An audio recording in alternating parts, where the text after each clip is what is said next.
बेशक एंटार्क्टिका वो वाहिद कॉन्टिनेंट है जो हमारे सोलर सिस्टम के 7 प्लैनेट्स के डिस्कवर होने के बाद डिस्कवर हुआ था।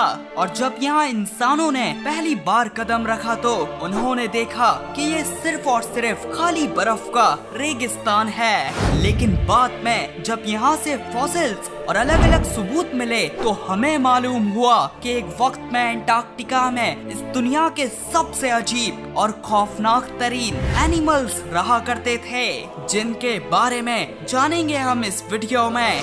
पर अगर आप पूरे एंटार्क्टिका को एक्सप्लोर करोगे तो आपको एक भी प्लांट देखने को नहीं मिलेगा, साथ में ना ही आपको एक भी लैंड एनिमल देखने को मिलेगा। और अगर जमीन में एनिमल्स मिलेंगे भी तो वो साहिल के पास सील और पेंगुइन जैसे सेमी एक्वाटिक एनिमल्स मिलेंगे, जिसका मतलब ये हुआ कि इस जमाने में पूरा का पूरा एंटार्क्टिका कॉन्टिनेंट खाली है। लेकिन एंटार्क्टिका शुरुआत से ऐसा नहीं था। तो जी हाँ, यहाँ एक वक्त में बहुत से लैंड एनिमल्स पाए जाते थे। और यहीं से ये भी मालूम होता है कि प्रीहिस्टोरिक एंटार्क्टिका पहले जमाने में किसी जंगल की तरह हुआ करता था, जहाँ बहुत से अलग अलग प्लांट्स की नस्लें भी पाई जाती होंगी।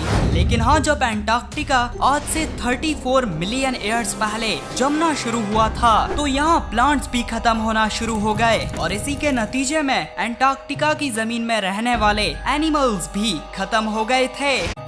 लिस्ट्रोसॉरस एंटार्क्टिका से डिस्कवर होने वाले इस दुनिया के लिए सबसे इम्पोर्टेंट एक्सटिंक्ट एनिमल्स हैं, क्योंकि असल में ये एनिमल्स सबसे पहले साउथ अफ्रीका से डिस्कवर हुए, फिर इंडिया से और उसके बाद फाइनली एंटार्क्टिका से। और इस वक्त तक साइंटिस्ट का दिमाग हिल गया था कि एक एनिमल इतने अलग अलग कॉन्टिनेंट्स में कैसे एग्जिस्ट कर सकता है। लेकिन बाद में यहाँ से साबित हुआ कि कॉन्टिनेंटल ड्रिफ्ट की थ्योरी रियलिटी है। और जब 247 मिलियन ईयर्स पहले लिस्ट्रोसॉरस पाए जाते थे, उस वक्त वाकई में तमाम कॉन्टिनेंट्स आपस में जुड़े हुए थे और इसी तरह से लिस्ट्रोसॉरस की एविडेंस बने कॉन्टिनेंटल ड्रिफ्ट की थ्योरी के लिए।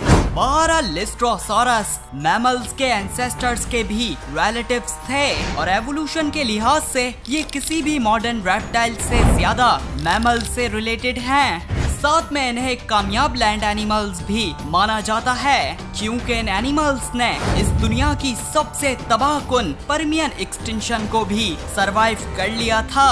और यही नहीं बल्कि लिस्ट्रोसॉरस पहले एनिमल्स थे जिनके पास हाइबरनेशन की एबिलिटी थी। हाइबरनेशन वो स्टेट होती है जिसमें एक एनिमल लंबे अरसे के लिए खाए पिए बगैर जी सकता है और माना जाता है फ्यूचर में इंसान इसी एबिलिटी का इस्तेमाल करके दूसरे प्लैनेट्स में जाएंगे।